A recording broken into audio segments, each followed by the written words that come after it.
Саламатсыз бурматтуу телекөрүүчү, Нур телеканалынын эфиринде Аптаньюз программасы, анын алып баруучусу жана редактору мен Мерим Абдиладжанова. Эскерте кетейин, сиз бул берүүнү учурда Facebook социалдык тармак аркылуу түз көрө аласыз. Ошондой эле YouTube каналыбызга да жайгаштырылат, даректер экранда көрсөтүлгөн. КамАЗ пиар, мыйыңыздан жылмайып, бир бырс этип күлүп алдыңыз болуш керек. Ооба, КамАЗ пиар. Ош шаарынын башчысы кошчуларын алып КамАЗда калааны кыдырды. Биздин эфирден качып жүргөн айрым жетекчилерди да дал ошол КамАЗдан көрдүк. Башкысы шаарда экен, аман болсо өзүнө ишенгенде келип, суроолорго жооп берер деген изги ой бар. Алардын мындай укмуштуу да идеяны ким берет билбейм, бизге жеткен маалыматтар боюнча бийиктиктен каладагы көйгөйлөр даана көрүнөт имиш. Анан калса Алмаз Мамбетов бир да ММКны чакырба, пиар жасабайбыз деп айтат экен коомчулук менен байланыш бөлүмүнүн башчысына. Дептирде жанына бир жергиликтүү телеканалдын кабарчысын, анан мэриянын сүрөтчүсү Сергей Мырзаны алып алат. Анасага соц тармакка фотолор жайнап, көңүл бурбаган, шакала жазбаган, диалог түзбөгөн, анан күлбөгөн киши калбады окшойт. Ошентип пиар жасоо жагынан Таалайбек Сарбашевди ат чабым арта калтырып коюшту. Айрымдар мэрдин бул жүрүшүн, кошчуларынын аракетин кодум эле Түндүк Кореянын башчысы Ким Чен Ынга окшотуп жиберишти. Дагы башкалар өлүк шаар балыкчыга жан киргизген Алмаз Мамбетов Ош шаарына тарыхый бурулуш жасаар бекен деп үмүттүү суроолорду коюп жатышат. Өткөн жумада айтышкандар бар эле го, Өмүрбек Текебаев менен Эдил Байсалов. Алар бул аптада да айтышты. Мында өздөрүн видеого тартып бири-бирине жолдоду. Текебаев мырза тойдон чыгып, Атамекен партиясындагыларды тизмектеп санап, өзүнүн партиясынын аброюн коргоду. Көрсө, Байсалов Атамекенге сөз тийгизген сыягы. Эдил мырза да жөн калбай жооп кайтарды. Кыскасы, кайым айтышуунун экинчи сериялы старт алды. Бул жумада болсо тарыхый жада саясий өнөктүктүн алгачкы кадамы бекилди. Тагыраагы 28 ноябрдагы парламенттик шайлоого катышууну көздөгөн партиялардан жана бир мандаттуу округтардан талапкер болууну каалагандардан документтерди кабыл алууну токтотту. 18 октябрь дүйшөмбү.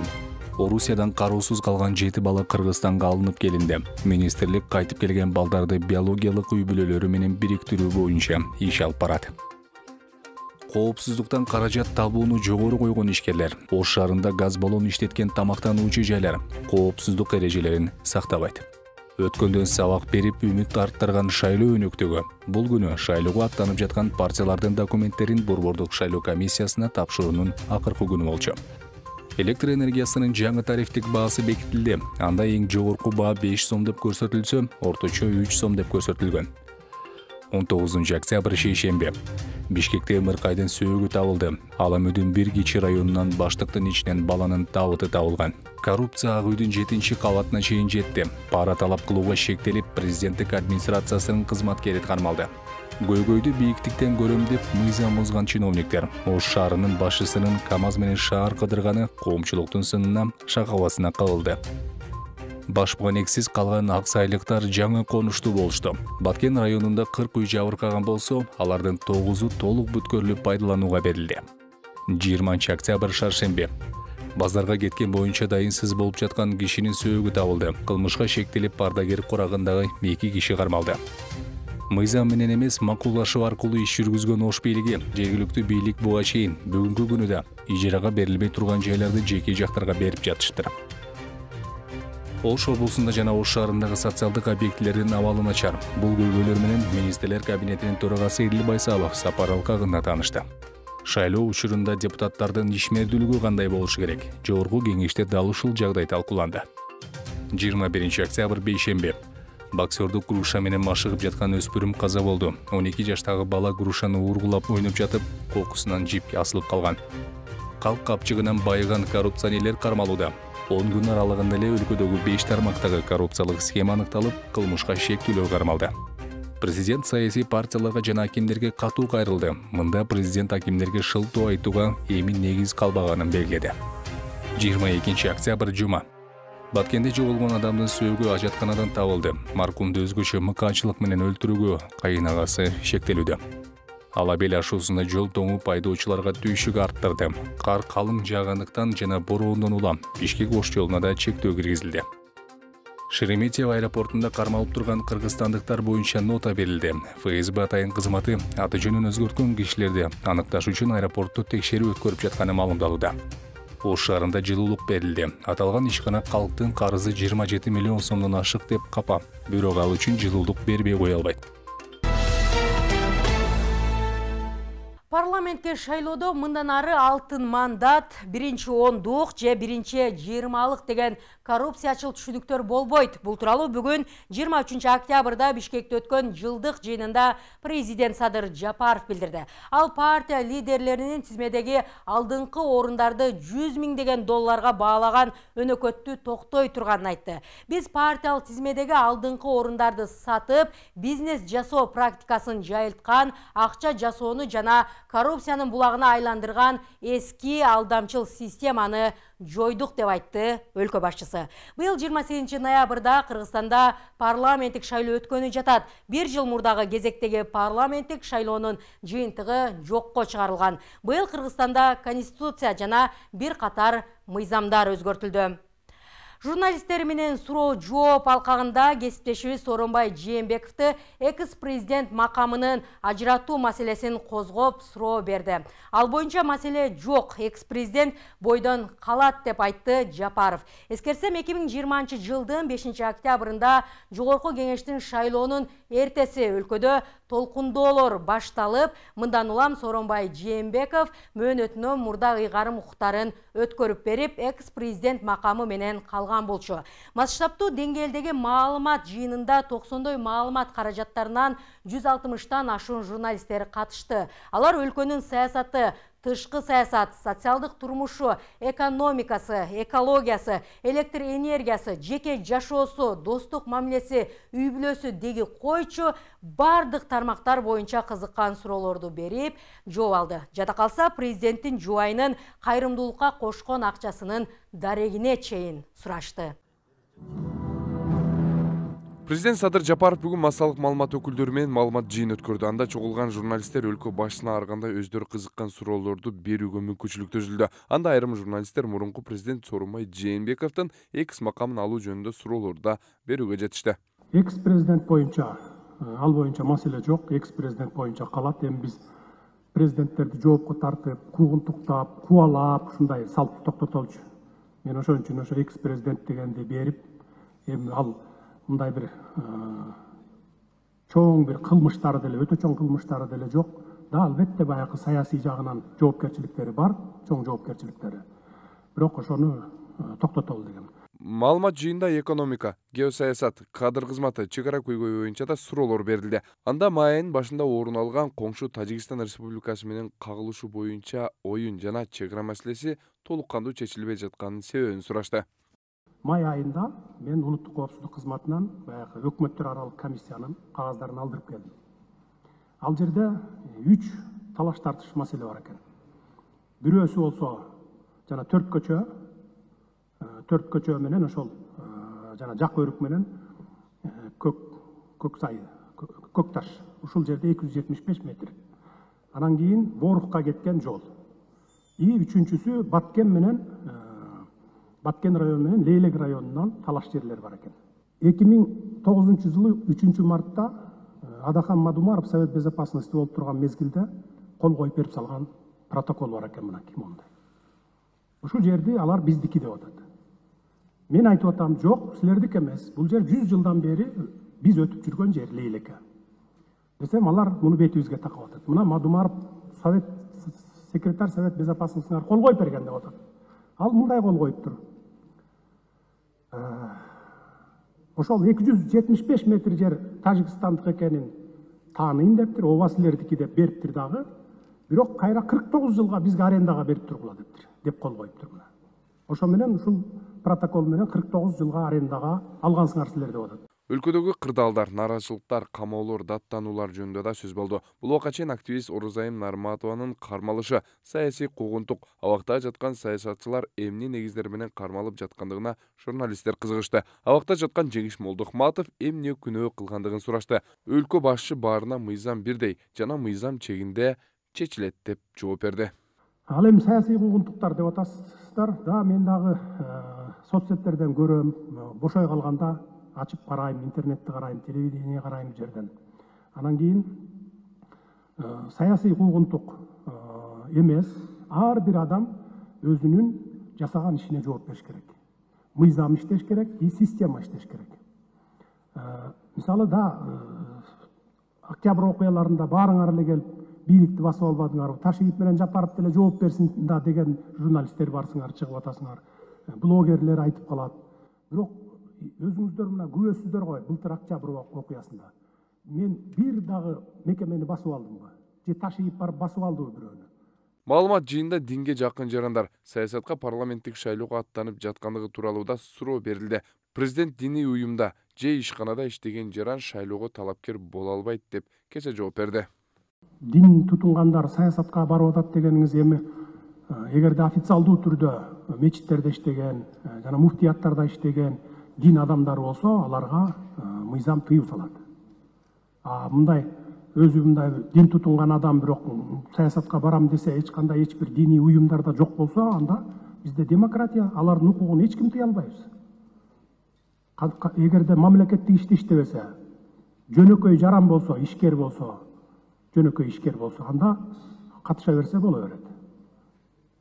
Бирөөгө агитация жасаса боло берет. Бир партияга же бир кандайдыр бир кандидатка.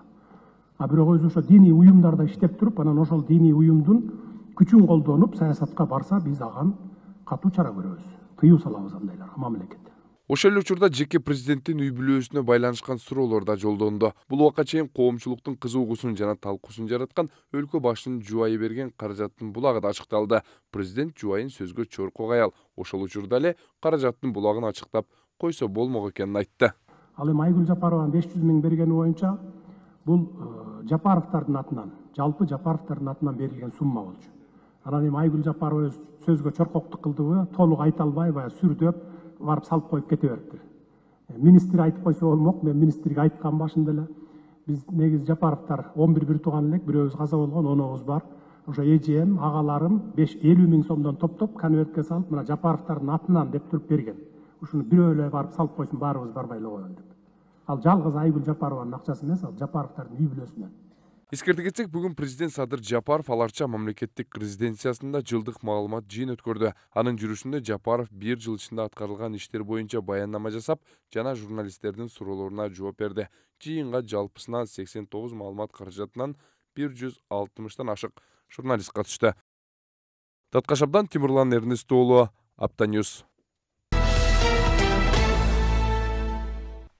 Калк капчыгынан байыган коррупционерлер кармалууда. Бул сөз сизге, мага жаңылык деле болбой калды сыягы. Жаңылык эместиги жакшы көрүнүш эмес. Жемкорлук кадимки күнүмдүк жашообуздагы ар бир аракетке аралашып калбаса деген коркунучка түртөт. Анткени айтпасак да мамлекеттик кызматтар деле, укуктук маалымат берүү мекемелери, медициналык тейлөө, билим берүү жайлары деги койчу, мунун баары пулуң болсо кулуңмун деген түшүнүккө түрткөнү болгон көрүнүш. Анан биз коомчулук өзүбүз да көз карашты, каалоо тилекти, күтүү самоону туура эмес нукка багыттайт экенбиз. Айтайын дегеним, бир таанышыбыз, досубуз же тууганыбыз, кесиптешибиз дейли. Жада калса аяшыбызга да кызматыңыз майлуу сүттүү болсун деп айтабыз. Туурабы? Ал сөздүн түпкүрүндө эмне маани жатканы эми айтпаса да белгилүү да. Эскерте кетсем, сиз бул берүүнү учурда Facebook социалдык тармагы аркылуу түз көрө аласыз. Ошондой эле YouTube каналыбызга да жайгаштырылат. Даректер экранда көрсөтүлгөн. Акыркы 10 күн ичинде эле өлкөдө ири кичи болгон 5 коррупциялык иштин бети ачылды. Көрсө, Ак үйдүн 7-кабатындагы жемкорлук жергиликтүү бийликке чейин жеткен экен. Улуттук коопсуздук мамлекеттик комитетинин алдындагы мамлекеттик чек ара кызматынын бир катар жетекчилери паракорчулукка шектелип кармалды. 18 октябрда президенттик администрациянын өкүлү 170 000 сом пара алып жаткан жеринен кармалган. Анын артынан эле Ош облусундагы Достук өткөрмө бекетиндеги бир канча жетекчи катышкан жемкорлук ачыкталды. Эскерсек, аталган чегара пунктунда мындан мурун эле коррупциялык схемалар болуп келгени маалымдалып, бирок айтып чууга эч кимдин даремети жеткен эмес болчу. Бул жуманын башында эле интернет булактардан президенттик администрацияда иштеген кызматкер кармалганы тууралуу маалымат желдей тарады. Бул маалыматты териштирип өздүк булактарга чыкканыбызда ал Талайбек Апенов экени маалым болгон. Ал мамлекет башчынын алдындагы ырайым кылуу боюнча комиссиянын жооптуу катчысы экен. Маалыматтарга ылайык Талайбек Апенов кызматтык абалынан кыянаттык менен пайдаланып, жазасын өтөп жаткан адамга жардам берүүнү убадылап, пара алып жаткан жерден кармалган. Комиссиянын жооптуу катчысы кызмат абалынан кыянаттык менен пайдаланып, жеке өзүнө пайда алуу максатында соттолгон адамдын маселесинин оң тарапка чечүү жана ырайым кылынуучу адамдардын тизмесине киргизем деп СН аттуу жарандан 170 000 сом өлчөмүндө акча каражатын талап кылганы аныкталды. Азыркы учурда тергөө иштери жүрүп жатат. Шектүү УКМКнын тергөө абагына камалган. Бул окуя саясий айдыңда түрдүү пикирлерге жем таштады. Серепчи Улукбек Маматаев жаза аткаруу тармагы негизи эле акыркы жылдары коррупцияланышып калганын айткан эле. Буга далилдер толтура. Жеткинчеги 7-кабатка чейин көтөрүлдү. Жемкорлук менен күрөшүү системдик түрдө жүрбөсө, ушундай окуялар кайталана берет деген оюн ортого салган. Президенттин администрациясынан Ак үйдүн 7-кабатынан деп койчу элек илгери. Ак үйдүн 7-кабатынан коррупция бүгүнгө чейин кете элек. Бирок күрөш болуп атат, күрөшкө аракет кылып атышат азыркы бийлик. Бирок системдүү түрдө күрөш болбой атат. Системдүү түрдө күрөш болгондо гана коррупцияны жоюуга аракет кылса болот. Бул ырайым берүү администрация президентке ошол администрацияга өзүнчө башкача болуш керек да. Негизи бул өзүнчө орган болуш керек. Ал жерде бир топ юристтер, бир топ аягы укук коргоочулар ушулар иштеш керек бул жерде. Албетте бир адамдын колуна чоң бийлик тийгенде коррупция эч качан жоюлбайт. Альтернативдүү күч жок. Көзөмөл кылган, отчет сураган орган жок. Ошонун себептеринин баары келип туруп коррупцияга жол ачат. Ал эми президенттик администрацияда иштеп кеткен Руслан Бекназаров болсо таптакыр башкача пикирин айткан. Коомчулукта азыр жемкорлук менен күрөшүү президенттик администрацияга чейин жетти. Иш илгеринки кетип жатат деген түр калтырышууда, бирок коррупциянын очогу ал жакта эмес, министрликтерде дейт. Эмнеси болсо да кечеги окуя президенттин өзүнө көйгөй түшүрдү. Бул дегендик кадр тандоодо алешемдиктерге жол берилгенин айгинеледи дейт. Кармалды деп атпайбы? Мындай нерсе болуп келгенде мында майда чүйдө болушу мүмкүн эле, бирок муну мындай ажиотаж кылышты анчалык деле мен айтайын дегеним башка кармай тургандар толтурат азыр. Президенттик администрациясы акыркы күндөрү өтө эле абайлап иштеп атканда, эми аны ГКМ толугураак маалымат бермейинче бир нерсе кыйын болот. Биз билгенден кечирим берүү, ырайым берүү бөлүмүнө мен адашпасам Садыр Жапаров президентибиз келгенде чогуу келген командасындагы адамдар да. Анан өзүнүн келген аппаратындагы баканда бир аппараттагы жетекчиси кармалып атса, бул кандай түшүнсөк болот. Бул президенттин, значит, кадр тандоо, адис тандоо маселесинде маселе бар деген сөз. Биринчи ошол жакка көңүл буруш керек анда. Кармалгандан факт ал кармалды. Эми статистикага келсек, жаза аткаруу мамлекеттик кызматы 2020-жылдын соңунда президент Садыр Жапаровдун жарлыгынын негизинде абакта отурган 230 адамды мунапыс боюнча бошоткон. Дагы 38 адамдын жаза мөөнөтүн кыскарткан. Президенттин ошол кездеги басма сөз катчысы Галина Байтерек ырайым берүү боюнча 2000ден ашык кайрылуу каралганын, президенттин жарлыгы боюнча 200дөн ашык ырайым берилгенин билдирген. Жалпысынан Кыргызстандын түрмөлөрүндө 10 000ге жакын адам кармалары буга чейин кабарланган.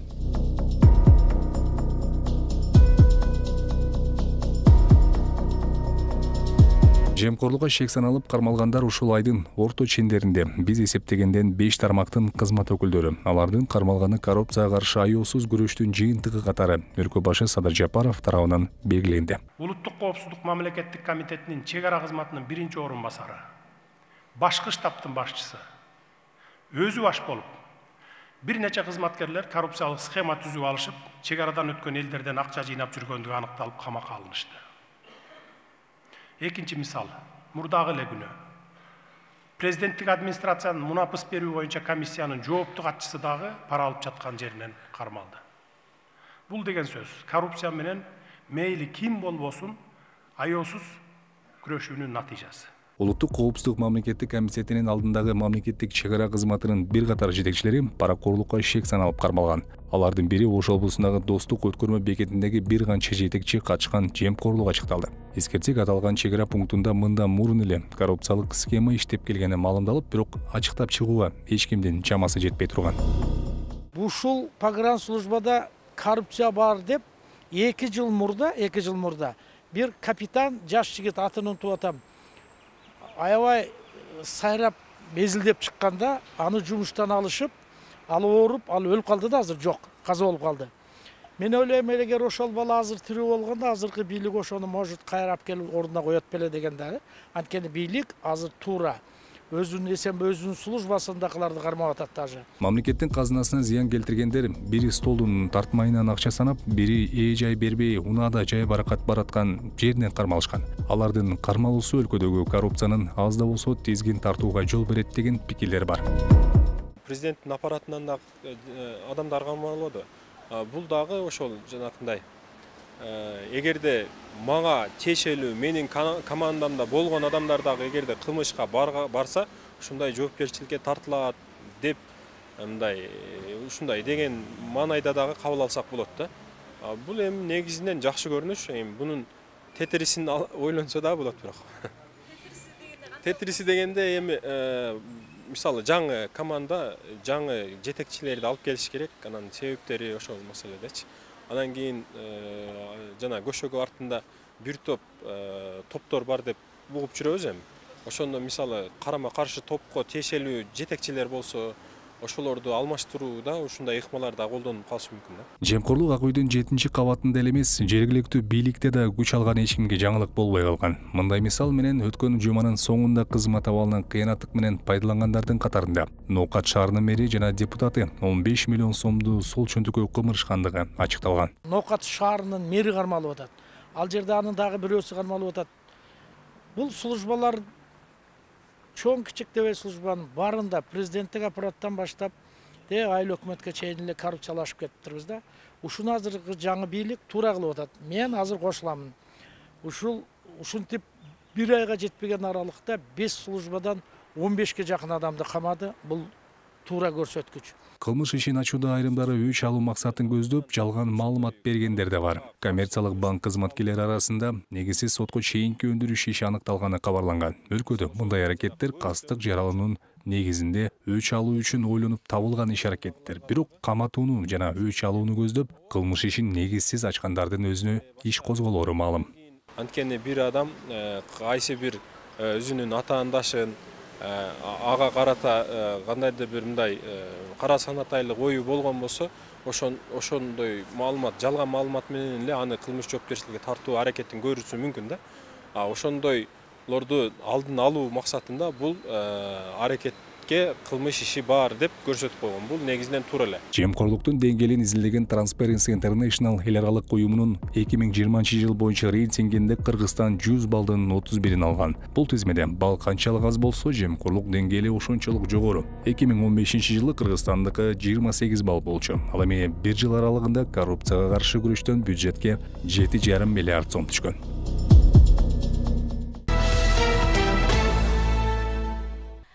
Жемкорлуктун деңгээлин изилдеген Transparency International эл аралык уюмунун 2020-жыл боюнча рейтингинде Кыргызстан 100 балдын 31-ин алган. 2015-жылы Кыргызстандыкы 28 балл болчу. Бул деген 6 жылда араң гана 3 балга көтөрүлдүк дегенде түшүндүрөт.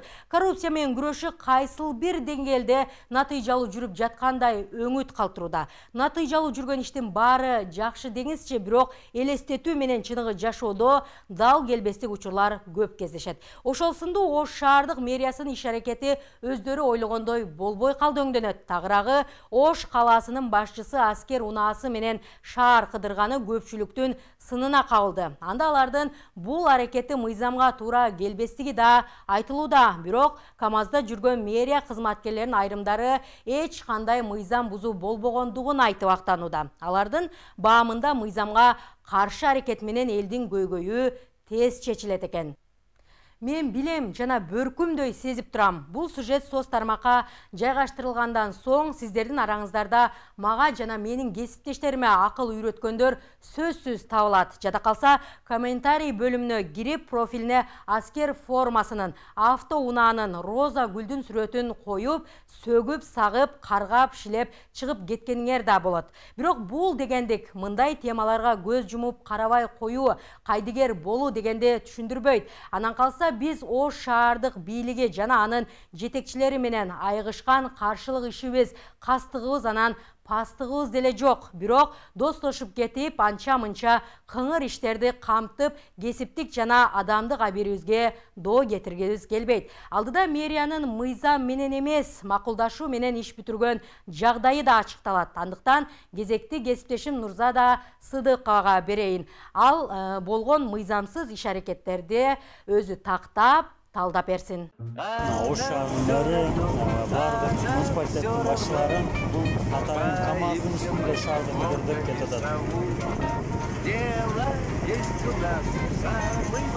КАМАЗ менен шаар кыдырган Ош шаарынын атка минерлери ушул аптанын кызыктуу темасына айланды. Шаардын көйгөйүн бийиктиктен көргүсү келген кала башчыларынын бул аракети мыйзамга жатпастыгы да эскертилди. Эч кандай пиары жок иштейбиз деген мамлекеттик кызматкерлердин аракети социалдык баракчаларда жамгырдай эле жаап, тескерисинче коомчулуктун көңүлүн бир топ эле бурдуртту. Интернет желеси сын күлкүгө, шакабага, салыштырууга толду. Биздин жетекчилердин көзү көр, кулагы дөйлөйбү? Шаар башчысы бар болсо эч нерсе чечилбейт беле? Маселелер ошол бойдон ачык калат беле? Бишкектин мэри одиночка болуп маршруткада баратса, биздики мунассага деп КАМАЗда кетип атат. Бишкектин мэрине соболезною. Башка ырдайлычы? Машинада баратып деп ырдайлы дегем.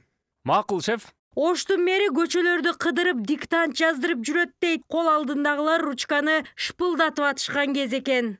КАИ кызматы ушул айдоочуга жүргүнчүлөрдү ташуу эрежесин бузуп, адамдардын ден соолугуна, өмүрүнө коркунуч жаратканы үчүн айып салуу керек. Кыргыз Республикасынын жол кыймылынын коопсуздугун камсыздоо мыйзамына ылайык мындай аракеттерге барууга жол берилбейт. Борт платформасы бар жүк ташуучу автомобилдин кузовунда адамдарды ташуу, эгерде ал негизги жоболорго ылайык жабдылган болсо, уруксат берилет. Мында балдарды өзгөчө учурларда гана ташууга жол берилет. Жүк ташуучу автомобилдин кузовунда ташылуучу адамдардын саны отуруу үчүн жабдылган орундуктардын санынан ашууга тийиш эмес деп мыйзамда так көрсөтүлүүдө. Ошо Кыргыз Республикасынын атайын эрежелери негизинде жүк ташууга уруксат берилет. Жана ошондой эле ошо жүк ташыган, жүргүнчү ташыган айдоочу сөзсүз түрдө үстүнө адам чыгаргандан кийин ошо орундуктар менен камсыз болгон, канча орундук камсыз болгонсо ошого ылайыктуу гана адамды салып, алардын коопсуз экендиги эске алгандан кийин гана, мындай жактан ынангандан кийин гана ордунан жылыш керек. Негизи туруп бараткан бул мыйзам бузуу. Орундуктан ашырган болсо, мыйзам бузуу болуп калат. Эгерде орундуктан ашырып экен болсо, ооба. КАМАЗ менен шаар кыдыргандар аттуу баштуу вице-мэрлер. Алар бул жагдайды мыйзам бузуу деп эсептебейт, бирок жүрүп турган жүк ташуучу унаадагы жарандардын туруп алуусуна жана адамдардын саны белгиленген нормадан тагыраагы 8 адамдан ашпоосу керектиги көрсөтүлгөн. Анткен менен тасмада көрүнүп тургандай 2 эсеге көп. Ал эми бул жагдайды шаардагы көйгөйлүү маселелерди оперативдүү түрдө чечүү керектиги менен түшүндүрүшкөн эле. Шаарындагы көйгөйлөрдү жеринде көрүү маселеси. Себеп дегенде шаар чоң. Тез бат иштеш керек. Балким жөө бассаң көрүнбөй калышы мүмкүн, же жетишпей калышы мүмкүн шаардычы. Иш деген аябай көп. Баары убакыт чектелүү. Ошон үчүн биз үстүнөн жазып аткандар да чыгып кетпеди. Ал протокол чыгып калдар да. Ал жерде эч кандай бир баягы неме жок. Ал ошол себеп дегенде рейдтин максаты проблеманы көрүп айтуу, анан протокол чыгат. Эртең биз протокол чыгарабыз, кайсыл жерде кандай ташма берилди деп. Эми турсак биз алдыда там 2-3 адам туруп аны карап койгондун эч кандай немеси жок. Алдыңкы стойкасын кармап, ал жерде мэр турду, мэрдин жанында биринчи вице-мэр турду, жанында да мен турдум. Калгандары отурушту, иш отап токтогон жерлерде биз туруп туруп карап аттык. Өтүп бараткан бул жумада Ош мэриясынын мыйзамсыз мындай аракеттеринин дагы бири ачыкталды. Бул убакка чейин Ош шаардык бийлиги Алишер Наваи көчөсүндө жайгашкан Достук көпүрөсүнүн алдын мыйзамсыз иштетип келген. Союз болгон көпүрөнүн алдын шаардыктар үчүн атайын акы төлөнүүчү, унаа токтотуучу жай катары кызмат көрсөткөн. Бирок шаардык бийликтин ошол учурдагы иш аракети мыйзамга карама каршы келет. Анын себебин түшүндүрүүдө кызматкерлер ар кандай жүйөнү келтиришүүдө. Пробканы убактылуу чечүү үчүн ошол чечим кабыл алынган, бирок бул чечим бардык органдар тарабынан, жол кыймылынын коопсуздугунун жетекчисинен, жолдор башкармалыгынан макулдашуулар алынган. Конкурстун негизинде ошол жерге автоунаач парковка болуп. Мыйзамга карама каршы иш аракет болгонбу ошондо? Болгон эмес. Себеп азыр өзүңүз айтып атпайсызбы? Макулдашуу ошо неге дегенде мост жолдор башкармалыгына карайт, ал эми жол кыймылынын коопсуздугун караган органдар тарабынан макулдашуу иштери жүргүзүлгөн. Биз макулдашуу менен жашайбызбы же мыйзам менен? Мыйзам менен жашайбыз. Бирок кандайдыр бир маселени убактылуу чечип туруш үчүн ушундай жолдорго барганбыз. Эмне себептен мыйзамсыз экендигин түшүндүрө турган болсок, мыйзамга ылайык көпүрөлөрдүн алдында соода саттык жүргүзүүгө, автоунаа токтотууга болбостугу мыйзамда так көрсөтүлгөн. Шаардык бийлик унаа токтоочу жайды жоюп, анын ордун бул убакка чейин эл оозунда айтылып келген этно базар курууну максат кылган. Ал үчүн атайын күркөөлөрдү да соодагерлерге орнотуп бергендигин ал жердеги соодагерлер ачыкташкан. Бизге мэриядан коюп берди буну. Мэриядан койду. Шартты түзүп беребиз деп атат. Шайлоодон кийин деп атат. Эми негизинен ошо өкмөт караш керек да, бул ак нерсе. Биз канча жылдан бери отурабыз мукурап. 3-4 жылдан бери ушул жерде отурабыз, суукта, үшүп. Анан азырынча кой элек, свет коюш керек эле. Соодагерлер бул жайдагы күркөөлөрдү шаардык бийлик орнотуп жаткандыгын айтса, кала бийлиги эч кандай тиешеси жоктугун, ал жерде соода сатык кылууга болбойт деген жүйөнү келтиришүүдө. Маалымат бергендердин бири дал ушул жайда соода кылуу үчүн шаар бийлигинин өкүлү Алтынбек Пирматов ушул жайды сунуштаганын ачыктаган эле. Этно базар деген айланып аткандыгы чындыкка жатпайт. Вообще bu mosttun aslında mümkün emas. Özüңүздөр билесиздер, bu 2014-жылы Россия мамлекетинен келген акча, гранттык акчага салынган көпүрө. Кайра буларды краскалап, жакшына кылып беребиз деп атат. Эмне үчүн койгонго шарт жок бул? Эмне үчүн болбойт экен бул жерге койгонго? Бизге Пирмов койгон бизди ушул жерге алтын деген. Биз оны жогору жакта отурганда бизде айткан эжелер ушул жерден жылбай отургула, тазалыкты сактагыла, көчөтө сатканга болбойт бул ак нерселерди деп туруп ушул жерге койгон да. Пирматов да Алтынбек. Ошол бизди 2019 2018 ошол бизде ушул жакка түшүргөн. Аталган көпүрөнүн астын унаа токтотуучу жай катары иштетип келген ишкер былтыр 2020-жылы салык кызматына катталып, 2021-жылдан тартып ишмердүүлүк жүргүзгөндүгү үчүн 6 ай салык төккөн экен. Учурда анын жумушу токтоп, салык төгүүчүлөр катталган эмес. Бул жерде квартальный болгону 3 айга бөлүнөт. 3 айда бир жолу 7 000, бир жолу 9 000 сом пул төлөптүр. Бул жерде негизги айта турган нерсе, ал кишинин өзүнүн ыктыярдуу түрдө келип туруп тапкан пайдасынан же болбосо ошол жерден бизден салык кызматкерлеринин атайын спецрежим акт обследованиясынын негизинде ошол жерден аныкталыш керек суммасы. Эгер ал киши бизге толук кандуу немесин бербей аткан болсо. Ал жерде буга чейин ар кандай ар түрдүү адамдар иштегендиктен бүгүнкү күндө бизде 58-статьянын негизинде биз 6 жылдын гана салыгын кароого укугубуз бар да, салык кызматынанча. Ошол сыяктуу жаңы мост курулгандан бери анын астында иштеп аткан Умар деген жараныбыз 2021-жылы гана бизден каттоодон келип өтүп салыгын төлөп чыкты. Бул убакка чейин бир канча жыл мыйзамга карама каршы иш аракет көргөнү үчүн шаардык бийликтеги бул көрүнүшкө юридикалык баа берилеби жокпу, ал жагы белгисиз. Бирок ондогон соодагерлердин алдында убада бергендердин моралдык жоопкерчилигин алар өздөрү сурап алар. Нурзада Сыдыкова, Темирлан Эрнес уулу, Аптаньюс үчүн. Латвияда коронавирус күч алып инфекцияны жұқтырып алғандардың күнүмдүк көрсөткүчү 3000-ге жетти. Буга байланыштуу аталган өлкө 1 айлык карантин киргизүүгө мажбур болгон. Казакстанда 23 октябрда оппозиция уюштурууну көздөп жаткан каршылык акциялардын активисттерине басым күч алды. 22 октябрда Орол шаардык соту Амангелди Орозбаевди өткөн айда тынч демонстрациялар боюнча мыйзамды бузду деген айыпка жыккан жана 20 суткага камоо чечимин чыгарды. Журналисттерди коргоо комитети Өзбек бийлигин Эркин Европа азаттык радиосунун кызматкерлерине болгон коркутуп үркүтүүлөрдү токтотууну иликтөөгө чакырды. Алар кесиптештерине карата жасалган жагдайды акылга сыйгыз жана жийиркеничтүү аракет деп баалашты. Эскертсек, 16 октябрда радионун Өзбек кызматынын Telegram каналы анонимдүү колдонуучулардын чабуулуна кабылган. Радионун кызматкерлерине алардын жакындарын өлтүрүп, зордуктап кетүү сыяктуу жоосунсуз ондогон коркутуп үркүтүүлөр түшкөн.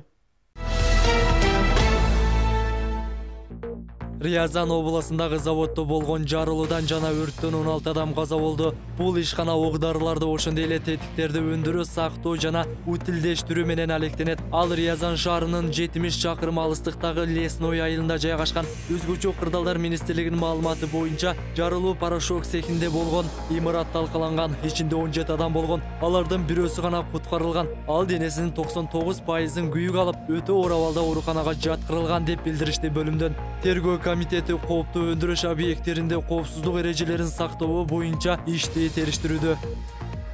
Аврора бороону борбордук Европаны каптады. Чехияда 300 миңдей кожолук жарыксыз калды. Өрт өчүрүүчүлөр менен куткаруучулар 3 миңден ашык өзгөчө кырдаалдарды жоюуга, тактап айтканда жолдорду жана темир жолдорду, жулунган бак дарактарды тазалоого, ошондой эле шамал учуруп кеткен жергиликтүү тургундарга жардам берүүгө аргасыз болушкан. Ылдамдыгы саатына 151 чакырымга жеткен шамал өлкөнүн эң бийик жери Снежка тоосунда жайгашкан. Богемиянын түндүк аймактарына каттуу таасирин тийгизди. Прагадагы Вацлав Гавел атындагы эл аралык аэропортунун иши үзгүлтүккө учураганы да кабарланды. Аврора бороону Полшаны, Германияны, Голландияны жана Францияны да каптады. Эркин Европа азаттык радиосунун орус кызматынын Свобода радиосунун штаттан тышкаркы кабарчысы камактагы Владислав Есепенко АКШ президенти Джо Байден менен америкалык мыйзам чыгаруучуларды Крымдагы ишмердүүлүк үчүн камалган Орусиядагы 100дөн ашуун саясий туткунду бошотууга аракет кылууга чакырды. Крымда марттан бери камакта жаткан Есепенко өз кайрылуусун кат аркылуу жолдогон. Катты 21 октябрда брифингде анын жубайы окуп берди. Анда журналист Орусиянын федералдык коопсуздук кызматынын өкүлдөрү канти урдашканын, электр тогу менен кыйнашканын кеңири сүрөттөгөн. Есепенконун айтымында көп адамдарды кыйноо менен жасабаган кылмыштарды мойнуна алууга аргасыз кылышкан. Есепенко өз ишин аткарганы үчүн саясий айыптоолор менен камалган 115 туткундун бири. Ондогон мамлекеттер Кытайда адам укуктарына көз салган байкоочуларга Шинжан районуна кирүүгө уруксат берүүгө чакырышты. 21 октябрда 43 мамлекет кол койгон декларацияда көз карандысыз байкоочуларга, анын ичинде Улуттар уюмунун адам укуктары боюнча башкы комиссарына Шинжанга токтоосуз жана тоскоолдуксуз кирүүгө уруксат берүү чакырыгы камтылган. Франциянын өкүлү окуп берген декларацияда Шинжаңдагы уйгурларга жана башка улуттук азчылыктардын өкүлдөрү адам чыдагыс кыйноолорго, анын ичинде сексуалдык сурдуктоого кабылып жатышканы жазылган. Кытай ал жайларды кесипке үйрөтүүчү борборлор катары мүнөздөп келет. Дубайда дүйнөнүн эң чоң айланма дөңгөлөгүнүн ачылышы болду. 250 метрге чуркоо жасалма аралдарда жайгашкан дөңгөлөк айын Дуайн деп аталган. Рулда 48 кабина бар. Кечки тамак заказ кылса болот. Алар конференцияны же үйлөнүү тоюн уюштуруу мүмкүнчүлүгүн убада кылышты. Бир дөңгөлөктүн айлануусу 38 мүнөткө созулат. Ал күнү түнү иштейт. Ошентип бул жуманын соңунда өлкө башчысы бир топ бүдөмүк бүйүрдү кызыткан, табышмактуу болгон, нааразычылыкты жараткан суроолорго жооп берип, кульминацияны ашырды бейм. Бир чети кызыккан суроолорго жооп болду, экинчиден саясий маанайы өлкөнүн абалы ачыкталды. Үчүнчүдөн өткөн чак, учур чак, келер чак талкууланды. Ким кандай кабылдады, ал сиздин көз карашыңызга байланыштуу экенин айта кетейин. Ал эми мен келерки жуманын соңуна чейин коштошом. Бир апта бою окуялардын топтомун мен Мерим Абдилажанова кесиптештерим менен бирге жеткирүүгө аракет кылдым. Кайрадан амандашканча саламатта болуңуз.